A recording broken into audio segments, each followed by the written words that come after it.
section 4.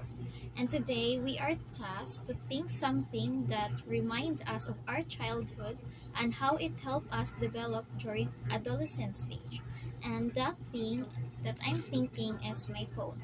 As you can see, this phone is, I bought this on year 2019 to 2020, and this phone is the first gadgets that I bought by my own hard-earned money. And ako ang work at nga time is I was babysitting sa ako ang pag-umangkon, and my salary that time was 3,000 a month, but it it's good kay nakahelp siya nako during sa ako ang senior high because I'm a self-support student.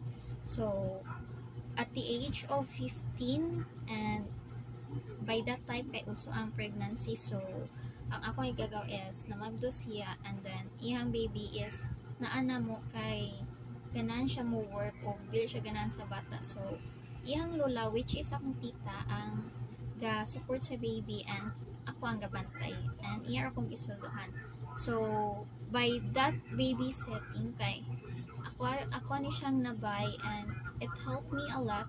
Even karon mo ni siya ako ang ginagamit sa eskwelahan, and dako kani siya tapang labi na karon nga online, so it na dili ra ni siya nag-help nako sa pag-develop, but daghan ni siya natabang nako in any aspect sa life. So kung mag-ingon ay kung ang giingon lang ni Miss kay think of something memorable kaayo, kini gid siya ang akong i-treasure. Although kanang gadget siya, pero behind this gadget daghan siya og story, daghan siya og hard work, and then dugay na sa kay ni siya nako nga mo ni siya ang pinaka first thing nga maski karon kay mugana gyapon, and mao gyapon akong gigamit, and I'm proud of it because ani nga butang kay dili ko makasurvive during that time sa ako ang senior high kay it was pandemic baya sad and online class.